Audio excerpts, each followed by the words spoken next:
Bonjour à tous et à toutes, bonjour les enfants, bonjour les parents, bonjour peut-être aussi les papis et les mamies qui sont là avec moi, qui me suivent fidèlement. Merci pour tous ceux qui me suivent vraiment fidèlement et qui vont jusqu'au bout de la vidéo. Merci à vous qui faites toutes les matières avec moi, ça me fait vraiment plaisir. J'attends bien sûr vos retours avec impatience, que ce soit pour les dessins des enfants, pour leurs activités. Voilà, j'aimerais avoir des photos hein, de ce que vos enfants font avec moi. Ça me ferait vraiment plaisir. Vous avez en description de la vidéo mon adresse mail et mon adresse Facebook pour m'envoyer toutes ces photos. Je vous remercie vraiment de le faire. Ça me fera vraiment plaisir. Je répète encore ce que j'ai déjà dit, mais je ferai une vidéo avec les photos de vos enfants, du travail hein, de vos enfants. Ça me fera vraiment plaisir de faire cette vidéo et de vous la partager, bien sûr. Allez, pour ce dernier jour, qu'est-ce qu'on va faire? Dernier jour de la 10e semaine, je parle. Hein. Dernier jour de la 10e semaine, qu'est-ce qu'on va faire? Je vous mets l'emploi du temps tout de suite à l'écran. On va, comme d'habitude, commencer par du français et on va commencer par remettre une phrase dans l'ordre. On va voir des mots tout mélangés, on va remettre la phrase, on va remettre ces mots dans l'ordre pour former une phrase. On continuera donc avec notre écriture des majuscules cursives. On fera cette fois-ci le O et le P. Ce n'est pas des lettres très difficiles à faire, donc ça ne devrait pas poser trop de problèmes. En lecture, on continuera et on apprendra des nouvelles lettres, le X et le Z. Donc, on va aussi apprendre à les écrire, d'abord sur l'ardoise, ensuite sur le cahier. En mathématiques, on apprendra à se servir d'une règle, notamment en comparant les longueurs. Donc, on va se servir des centimètres sur la règle. Et on terminera avec de l'histoire géo, de la photo à la carte. Donc, on va comparer une photo avec son plan. Voilà ce qu'on va faire aujourd'hui. C'est un petit emploi du temps, il n'y a que 3 matières. Après, vous ferez bien sûr avec votre enfant autre chose. Si vous voulez faire une 4e matière, c'est libre choix à vous de faire ce que vous pensez être utile pour votre enfant. Hein, voilà, parce qu'il y a certainement peut-être des lacunes dans certaines matières. Donc, n'hésitez pas à faire dans ce cas-là des révisions avec votre enfant. N'hésitez pas, si tout va bien, eh bien, à faire carrément autre chose. Je préconise une activité manuelle ou sportive. Ça sera aussi très bien, surtout en ces temps de confinement, d'aller le faire courir au parc ou ailleurs. Allez-y, allez-y, surtout faites-lui faire du sport. J'ai pas de sport dans mon emploi du temps à moi, c'est à vous de le faire, hein, voilà. Allez, on commence tout de suite avec le français. Et on va commencer par remettre les mots d'une phrase dans l'ordre. Les enfants, vous allez prendre votre cahier, écrire la date, et je vais vous mettre à l'écran deux phrases, mais attention, elles sont toutes dans le désordre, ces 2 phrases. Les mots sont mélangés, ça ne veut rien dire. Alors je vous demande, les enfants, d'essayer de reformer la phrase. D'accord? Si vous voulez écrire les mots sur des petits bouts de papier, vous pouvez les écrire et après vous essayez de tourner, de remettre si ça ne vient pas tout seul. Si vous avez trouvé sans faire ça, c'est très bien. Si vous n'y arrivez pas, recopiez les phrases sur des petits bouts de papier, découpez-les et essayez de remettre dans plusieurs sens les mots de manière à reformer les phrases. D'accord? Je vous mets ça tout de suite à l'écran et ensuite je vous retrouve pour la correction.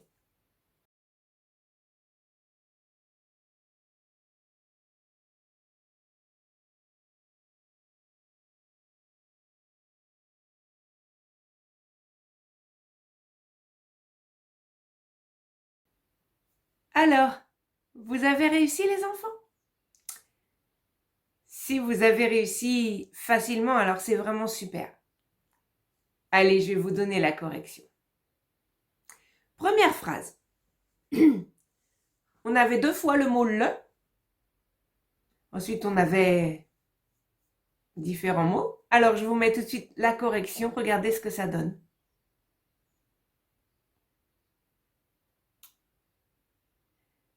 Et ouais, le cheval galope dans le pré. Voilà la phrase qu'il fallait reformer. D'accord? Est-ce que vous avez réussi à la faire, celle-là? Elle n'était pas très difficile. Le cheval galope dans le pré. On passe à la deuxième phrase? Alors, cette fois-ci, on avait 2 L apostrophes. Qu'est-ce qu'on en fait de ces L apostrophes? Vous vous souvenez ce que c'est? C'est des... Le L apostrophe remplace le mot le ou la. Il y en a 2. Ça veut dire qu'il y a 2 mots qui auront besoin de mettre soit le, soit la devant. Mais comme ils ont une voyelle, comme ils commencent par une voyelle, on enlève le E ou le A pour mettre un apostrophe. Ce qui nous donne, je vous mets la réponse à l'écran, l'écureuil grimpe sur l'arbre. Voilà où il fallait placer nos L apostrophes pour écureuil et pour arbre. Ce L apostrophe donc remplaçait le. Donc le écureuil, ça fait moche de dire le écureuil. On met donc un apostrophe pour dire l'écureuil. Pareil pour le mot arbre. Le arbre, on dit l'arbre. Eh bien écoutez, si vous avez eu tout bon à ces 2 phrases en mélangées, c'est super, vraiment excellent. Ça veut dire que vous savez bien lire. Et vous savez aussi, eh bien vous avez de la logique parce que vous savez remettre en ordre des mots. Et ça, c'est très intéressant. Allez, on passe aux majuscules. Le O et le P, je vous les mets tout de suite en modèle à l'écran. Pendant ce temps-là, préparez votre cahier. Vous allez faire ça à la suite de votre cahier, mais préparez l'ardoise aussi pour vous entraîner. Et je vous retrouve tout de suite pour apprendre à écrire ce O et ce P, majuscules cursives. Voilà nos O et nos P. Alors, on a toujours la ligne de base, qui est soit rouge, soit de couleur plus foncée dans votre cahier. On va s'en servir. Et on comptera toujours 3 lignes au-dessus. Pour le haut, on va commencer tout en haut. Pour le haut, tout en haut. Alors, et on va partir vers la gauche en descendant légèrement arrondi. Et en fait, on va faire un rond, hein, un rond, mais voilà, qui va toucher. Et on va refermer par une petite boucle. Donc, on part d'ici, tout en haut. On descend jusqu'en bas en légèrement arrondi. On tourne toujours. On remonte toujours en tournant. Et on va terminer par une petite boucle. D'accord? Je vous le fais avec un crayon. Donc, on commence presque en haut. Hein. Regardez, c'est à peine, on ne touche pas vraiment la ligne. On va la toucher après, mais au début, non. Presque en haut. Et on tourne vers la gauche. On revient vers la droite. On remonte toujours en tournant. Et on termine par une boucle. Ok? Allez, entraînez-vous à faire des O sur votre ardoise. On passe au P qui va se faire en 2 étapes. On va commencer la première étape par en haut. On va descendre jusqu'en bas et remonter légèrement. Ça, c'est la première étape. D'accord? Je vous la fais au feutre. Première étape, on commence par en haut. On fait, voilà. On descend droit, mais en même temps, on va faire un petit crochet. On va remonter légèrement. D'accord? C'est pas vraiment droit. Regardez, on va partir vers la gauche d'abord pour redescendre bien droit et remonter un petit peu. Deuxième étape, on va partir juste au-dessus de la deuxième ligne après notre ligne de base. Hein. 1, 2, juste au-dessus. On va vers la gauche, on redescend vers la gauche, on remonte, on va toucher la ligne d'en haut pour revenir et faire former notre P. Donc, on commence bien par la gauche, on ne commence pas par ici. Hein. On commence bien par celle-là, parce qu'on va ensuite revenir vers la droite. Voilà. D'accord? Ok les enfants? Je vous laisse faire ça sur l'ardoise d'abord pour commencer à vous entraîner. Et je vous retrouve pour le faire sur le cahier avec aussi une phrase. Voilà, ça y est, vous avez fait sur l'ardoise? Vous êtes entraînés? Super, allez, on va faire sur le cahier maintenant. Vous allez me faire une ligne de O, une ligne de P, et vous allez m'écrire cette phrase. Olivia aime le chocolat du Pérou. Alors, n'oubliez pas la majuscule à Olivia, parce que c'est un prénom. Et n'oubliez pas la majuscule à Pérou, parce que c'est un pays. Et c'est donc ce qu'on appelle des noms propres. On met donc une majuscule à ces deux mots-là. D'accord? Je vous mets le modèle à l'écran, faites-moi ça, et je vous retrouve ensuite pour la lecture.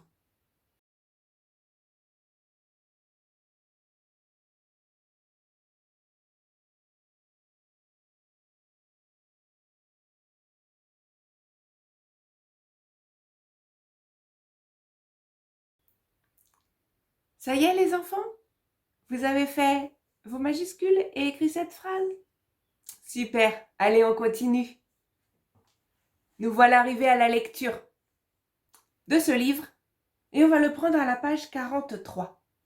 43. Les X et les Z. Qu'est-ce que ça va faire comme son? À votre avis? Pas facile le X. Bon, comme on l'entend, ça fait X. X. D'accord? X. Donc on entend X. Voilà ce que ça va donner. Et Z, eh bien on entend Z. Voilà, tout simplement Z. Avec ça,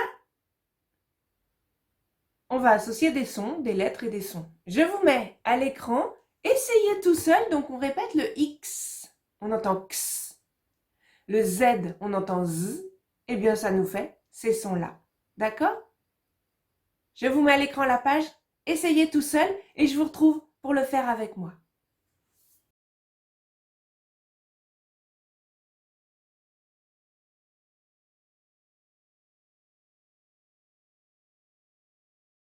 Alors, est-ce que vous avez réussi?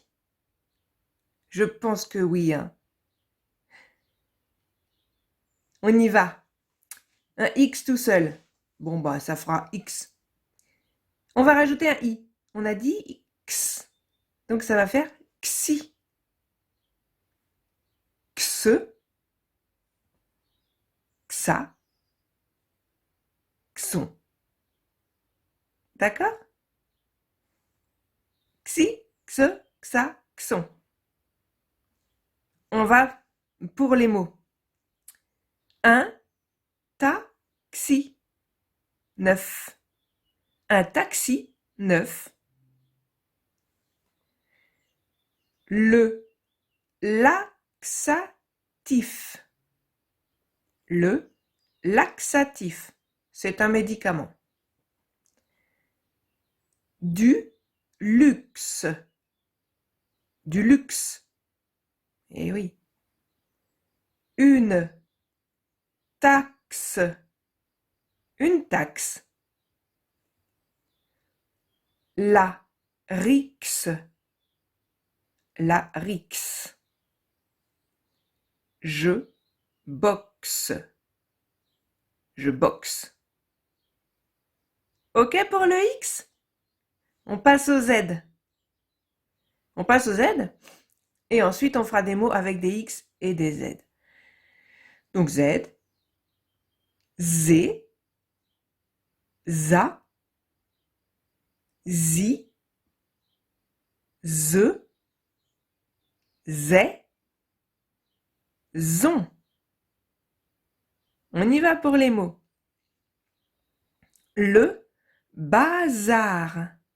Le bazar. Le zéro. Zéro. Un autre chiffre. 12. 12. Voilà, 12. Ensuite, la gazelle. La gazelle. Lest. D'accord? La gazelle lest. Lest, ça veut dire qu'elle est souple. Elle est légère. Le mélèze, ça c'est un arbre, un mélèze. Le mélèze a reverdi. Ensuite, 11. Tout à l'heure on avait 12, là on a 11. Une rixe mortelle. Une rixe mortelle. Julien. Julien, on se rappelle, hein, I-E-N, ça fait ien. Donc Julien fixe un tableau. Un zèbre. On le voit ici, le zèbre. Ah bah là, on avait le mélèze de tout à l'heure. Voilà, quand je disais c'était un arbre, le voilà. C'est une sorte de sapin, en fait. Hein, une espèce de sapin. Le zèbre, maintenant. Le bon serviteur travaille avec zèle. Je répète la phrase. Le bon serviteur travaille avec zèle. Une autre phrase. Suzon a perdu son canif sur le gazon. Suzon a perdu son canif sur le gazon. Allez, on y va pour les mots qui ne sont pas séparés en syllabes et en écriture cursive. On retrouve notre X, qui donc s'écrit comme ça. Hein, on va apprendre à l'écrire comme ça tout à l'heure. Xe, xi, xon. Maxime, la rixe du luxe. Et le Z, que l'on va écrire comme ça va nous donner zé, zo, zar. Du gazon.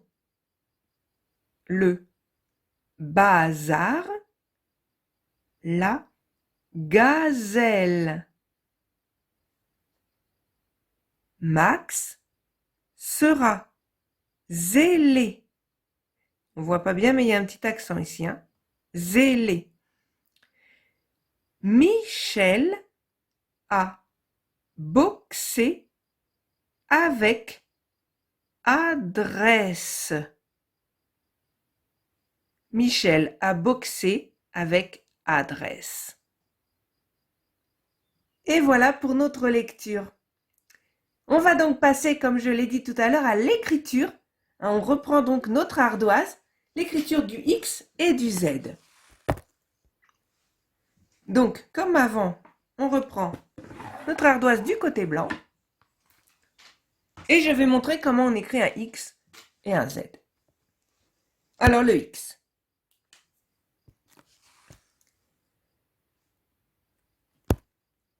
Et c'est pas compliqué, on va commencer par faire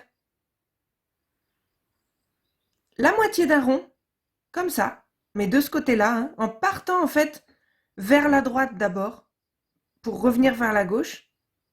Et ensuite, on va faire la même chose, mais dans le sens contraire, c'est-à-dire on va partir de la droite vers la gauche. En fait, comme un C. On fait un C à l'envers et un C à l'endroit. On les colle tous les deux ensemble. Ça nous fait un X. Comme avant je le faisais, je vais le refaire pour les gauchers. Un C à l'envers que l'on va coller et on va coller plutôt un C à l'endroit dessus.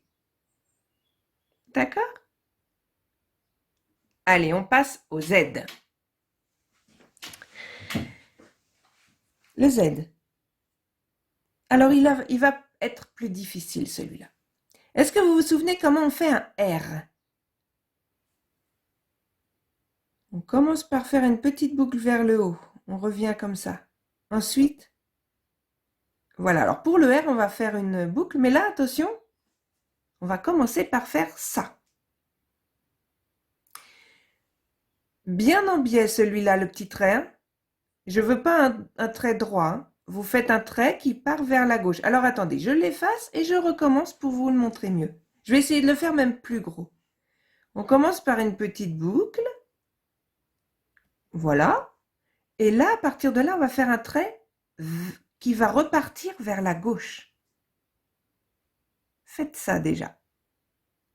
Quand on a fait ça, on va faire la deuxième partie.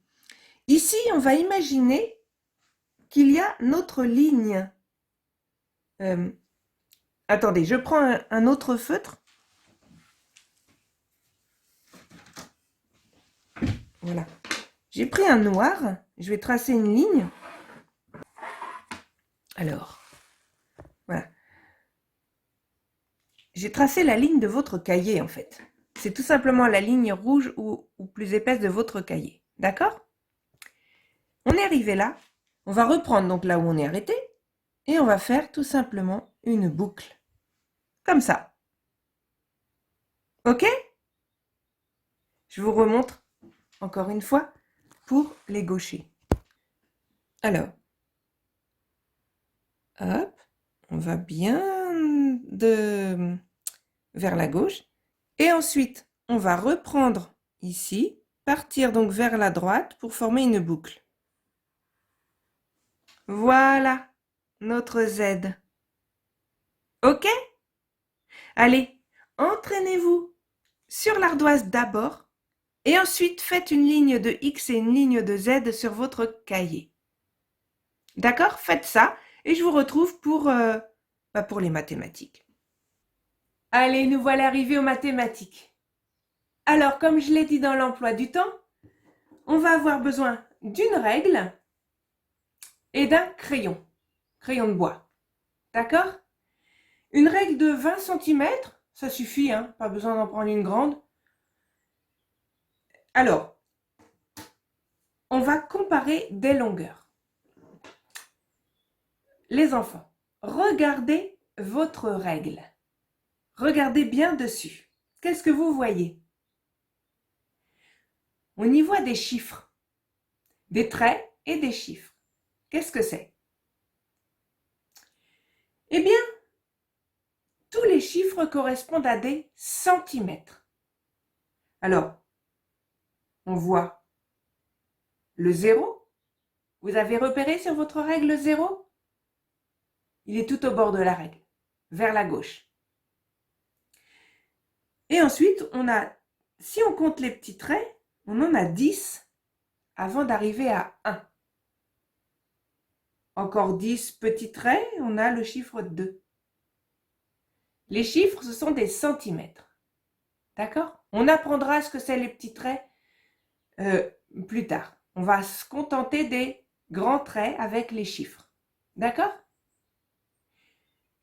Et on va mesurer avec votre règle, vous allez mesurer des longueurs. Alors, je vous mets une feuille à l'écran. Si vous avez mon livret, vous pourrez le faire directement dessus. Encore une fois, hein, si vous voulez mon livret, je le fournis gratuitement au format PDF. N'hésitez pas à me le demander dans mon adresse mail, je vous l'enverrai au format PDF l'adresse mail qui est dans la description de la vidéo. Si vous ne l'avez pas, eh bien c'est pas grave. Vous pouvez recopier cette feuille. Alors je demande à papa, à maman, hein, ou mamie, papy, peu importe, de recopier cette feuille. Donc faites des petits ronds de couleurs. Alors il y a violet, orange, rouge et vert. Au cas où, je vous dis les couleurs, hein, au cas où sur la vidéo vous ne voyez pas forcément bien. Des fois ça ne retransmet pas bien les couleurs. Ça peut changer, hein, entre le rouge et l'orange, il n'y a pas de grande différence. Donc voilà. Recopiez ça et je viens avec vous pour faire l'exercice.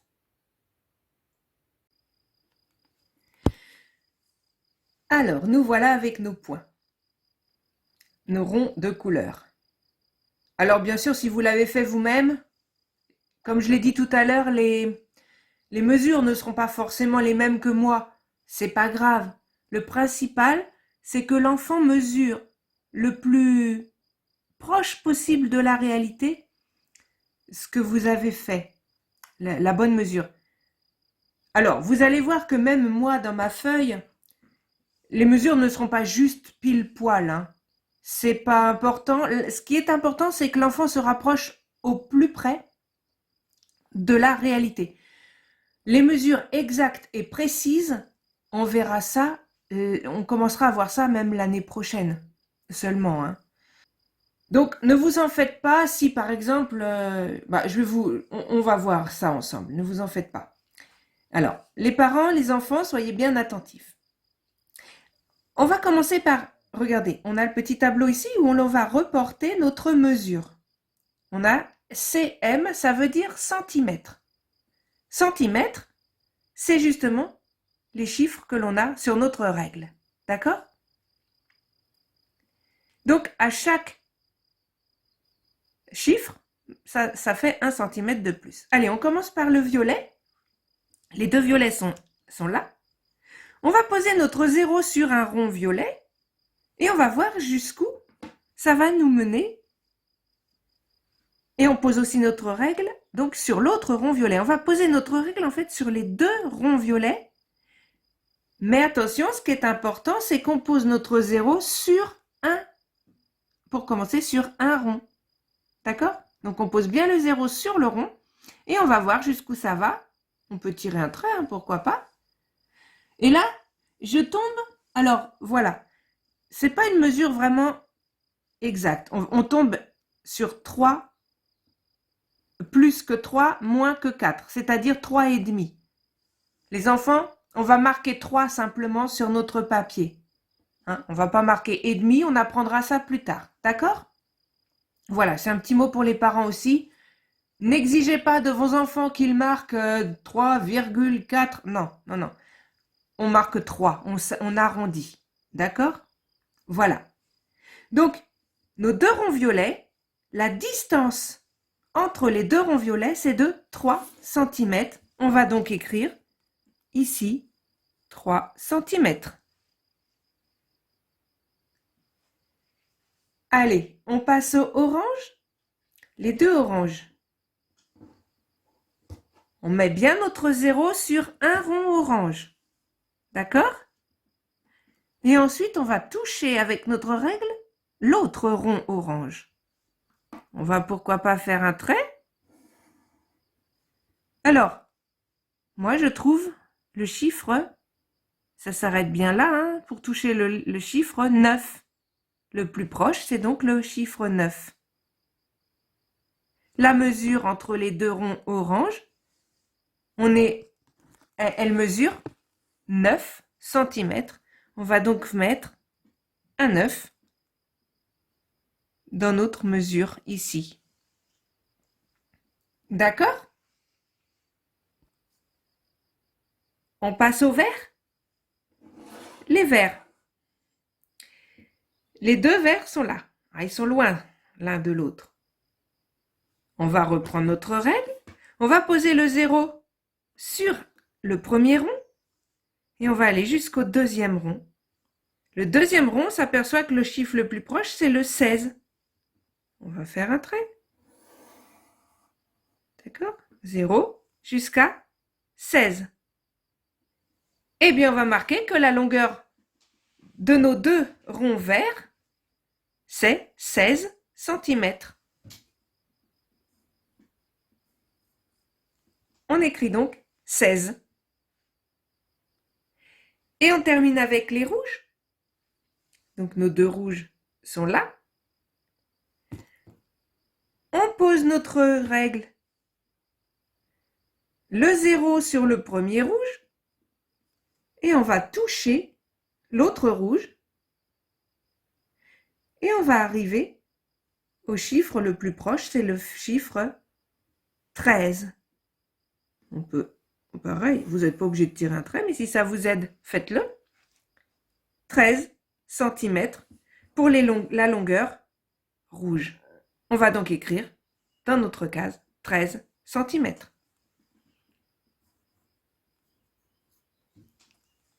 Voilà. Voilà pour nos longueurs. Alors les enfants, est-ce que vous avez bien compris? On résume. On prend notre règle, on pose le 0 sur notre départ, donc un premier rond, et on va toucher un autre rond et on regarde le chiffre qui touche notre rond. On a comparé des longueurs.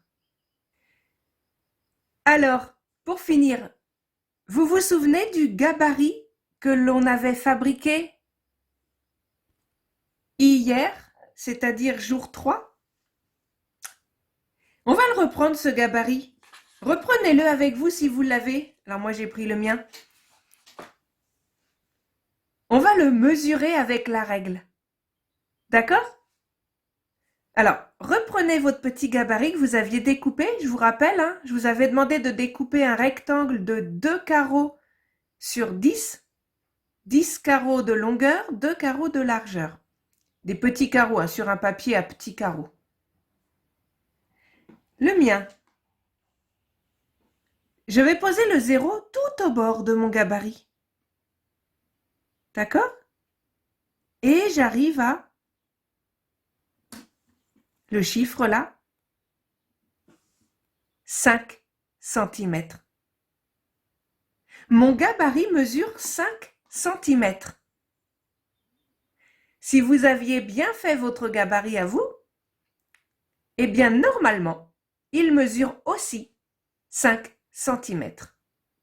Regardez-le, mesurez-le, et s'il faisait bien 5 cm, alors votre gabarit était bon. Ok? Allez, je vous retrouve pour l'histoire géo. Donc nous voilà pour l'histoire géographie. On va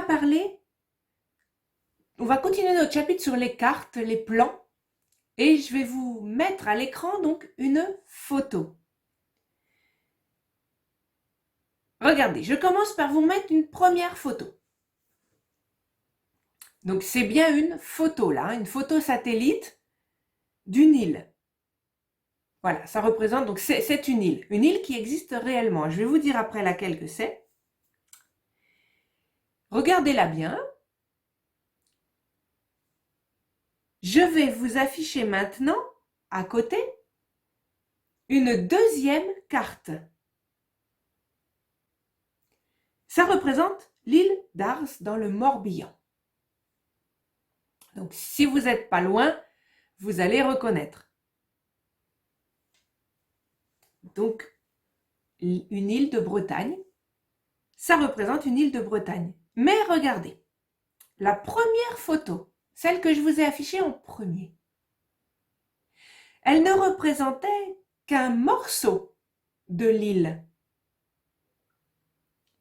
Nous avons en grand maintenant toute l'île.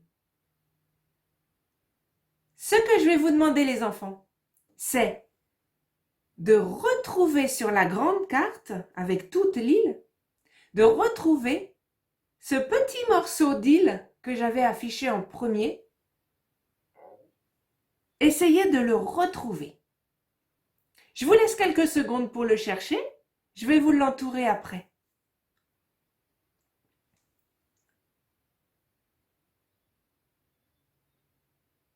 Voilà, vous avez trouvé? Mettez en pause si vous n'avez pas trouvé, hein,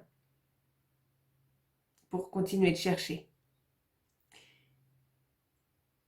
Je vous entoure la réponse. Ce petit bout d'île, regardez, il est ici.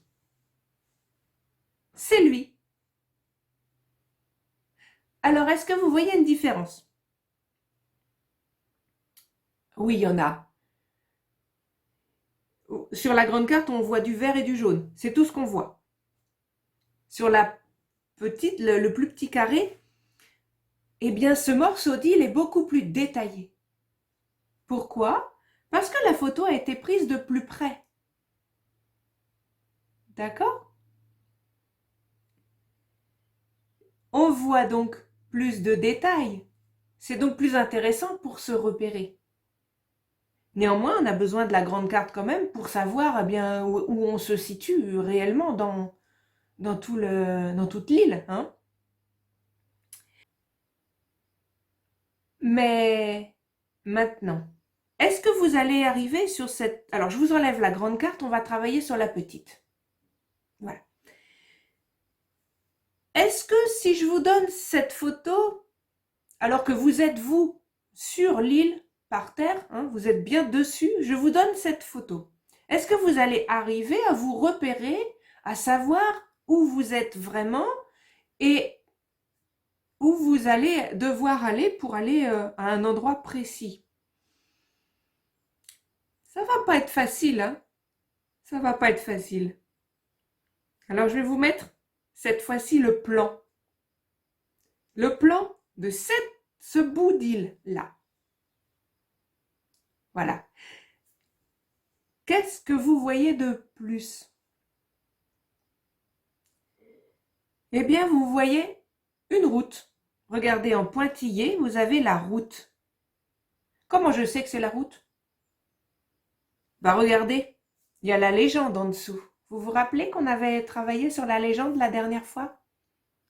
La légende, voilà à quoi elle est utile. Je sais que c'est la route, ce petit pointillé-là, parce que c'est marqué dans la légende. Ça se voit mieux parce que sur la photo, est-ce que vous voyez la route? C'est trop petit, hein? On la devine, mais on ne la voit pas bien. Vous avez même des petits morceaux verts, regardez, je vous entoure. En vert. On ne voyait pas trop sur la photo, hein? C'est des bois, voilà, des petits bouts de forêt, du bois. Vous avez les carrés, c'est des maisons. Alors, il n'y en a pas beaucoup, mais rappelez-vous, on est sur une île. Hein. Une île de Bretagne, c'est tout petit. Et en plus, c'est qu'un bout de l'île. Ce n'est même pas l'île complète. Hein. Donc, c'est qu'un bout, il n'y a que quelques maisons. On peut presque les compter. Hein. Regardez, on peut presque compter les maisons qu'il y a. Et puis en bleu, on a la mer, tout autour, évidemment, puisque c'est une île. Vous avez bien compris? Vous avez vu les différences entre une photo et un plan ou une carte? La photo, c'est intéressant, ça nous montre ce qu'on voit du ciel. C'est beau, hein? Mais la carte ou le plan, c'est encore plus intéressant dans le sens où on va pouvoir se repérer lorsqu'on va aller là-bas, par exemple. Alors, sur un plan, donc tous les éléments sont simplifiés. On ne va pas mettre les choses inutiles sur un plan. On va simplement mentionner les choses qui sont vraiment utiles. De manière simple, à ce que ça attire l'œil. Tout de suite, on voit, on repère. Ça, c'est sur un plan. Des indications sont données avec la légende. On va pouvoir se repérer et trouver ce que sont ces indications grâce à la légende. D'accord? Je vais vous faire un tout dernier exercice et vous quitter là-dessus. Comme ça, voilà, vous pourrez quitter après. Je vais vous mettre deux photos. Alors, regardez. Première, on voit une photo.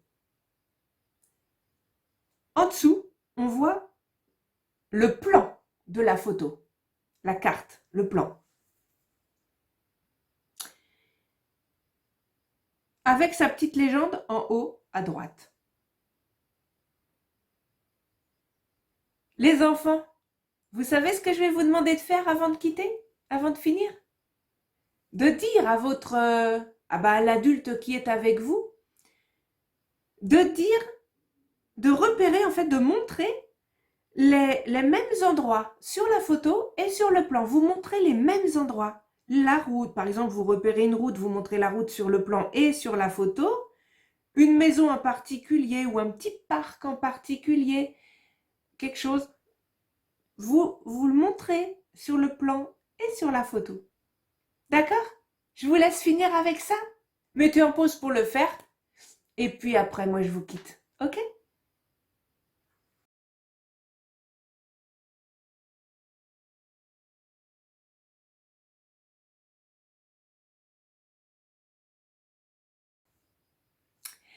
Allez, je vous quitte. Je vous dis bonne journée les enfants, bonne fin de journée. Et puis à la semaine prochaine pour la semaine 11. Bye!